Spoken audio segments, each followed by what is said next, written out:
This is TWiT. New York State has passed the first ever right to repair law for electronics. There are other right to repair laws. Because I remember hearing there's dozens of these states that have been planning to do this. The first, well, yeah, in a way, the first for consumer electronics. Colorado passed a much needed right to repair law for electric wheelchairs.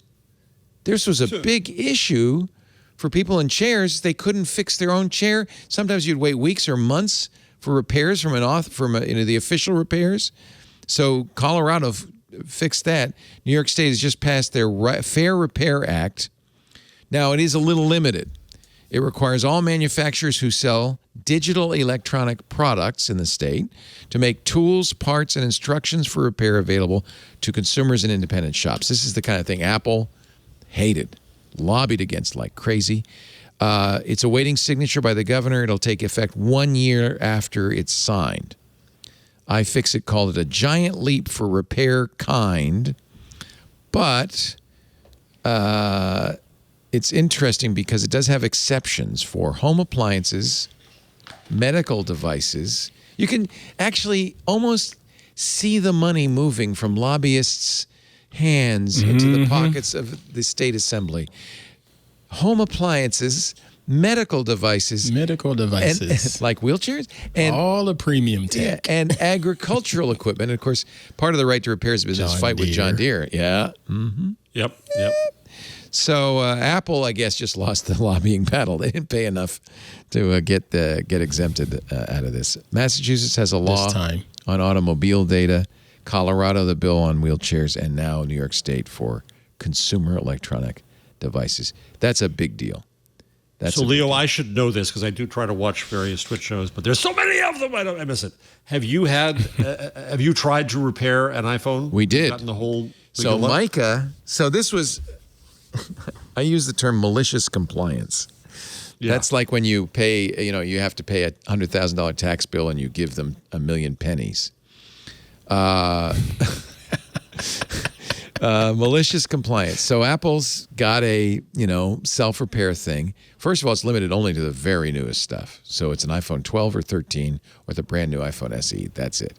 But Micah happened to have an iPhone 12. I tried to give him an SE. He said, no, it's too old. I can't. So he doesn't need a new battery in his iPhone 12. It's only a year old, but he said, all right, I'm going to order a battery. You give, they charge you more than $1,000 for 2 big cases worth 76 pounds of equipment. Yeah, they're gigantic. It's like crazy.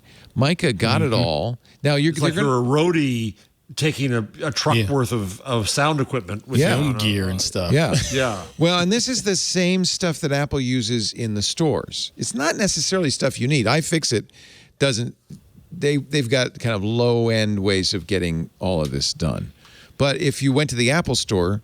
Let me see if I can find this Micah video, because wait till you see it. Was it under Tech Break? Probably was, right? Yes, sir. Yeah. Tech Break. I have somebody else's video on YouTube, but you want Micah's. Yeah. What? Pocket operator for Pixel. We do a lot of tech breaks. Here we go. God, I didn't realize we had that many. Holy cow, here we go. So here's the equipment that Micah, there's the cases, okay, the big. The cases are as big as he is. Now you have 7 days. You got to return them, or otherwise they're going to charge you more than $1,000 for this gear. So stuff you'd never use otherwise. Oh yeah, I mean you don't need this. This is a big press. One of them's a heater, and one of them's a press to put the phone back together again. That's the press. Looks like an espresso machine with a big lever. Because the phone's glued together. The heater loosens the glue. So it's a little oven to loosen the glue. But here's the problem. That and the battery were sent separately. The battery didn't arrive. 1 day goes by, 2, 3, 4, 5, 6, 7. On the 7th day, Micah calls Apple. Apple says, no, this is handled by Spot, a company called Spot. He calls Spot. Spot says, well, the battery hasn't come yet. They said, well, that's not our problem. You have 7 days. If you don't return it, we're going to charge you.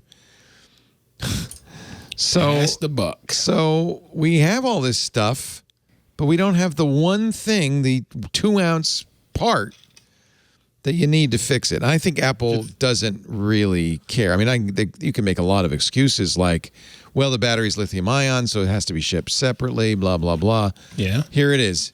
2 hours left. It arrived.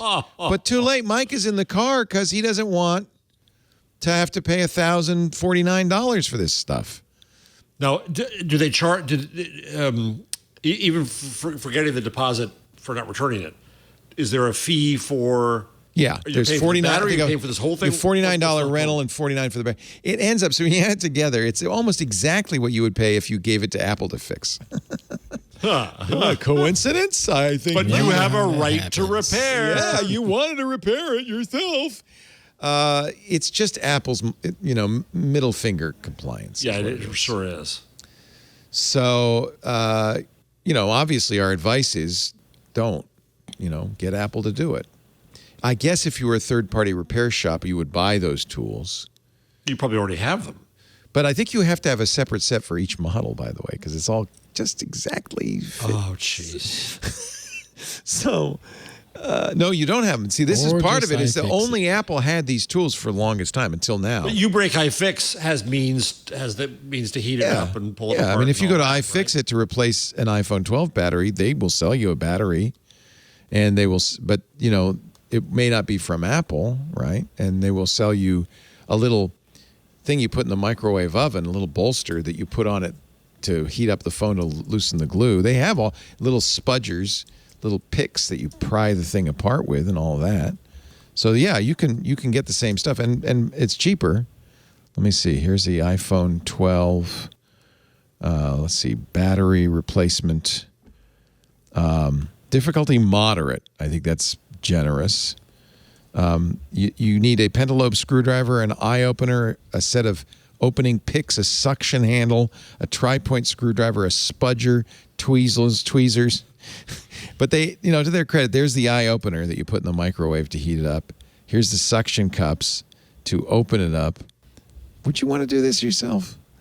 Oh, God. This is what all of that Apple stuff does. I don't want to put a screen protector on it. Yeah. I'll have bubbles and screw it up. But, you can do it yourself. There's some screws and, let Apple do it. But that's the whole point, isn't it? I'd ask Mr. Burke to do it. I trust him. Yeah, let Burke do it. That's my motto. So I put up a video from Mac Rumors under that story on the rundown. And so they got the battery. And they're doing it, and it looks like hell. It looks like utter hell. Yeah, I mean, Micah could have done it. He would have done it. It's so small. Yeah, he's got little fingers. So this is, by the way, I'm at step 32, and I haven't even removed the battery. God. So, yeah. Look, I love iFixit. God bless them. They've been making this available forever, and Apple now makes an official way to do it, which seems to me to be kind of dragging your feet compliance. Yeah, I think The Verge did it. Everybody's done it now. This is Otherworld Computing. Yeah. Yeah. Oh, no, this is Mac Rumors. That was their advertiser. That's what I put up, yeah. Yeah.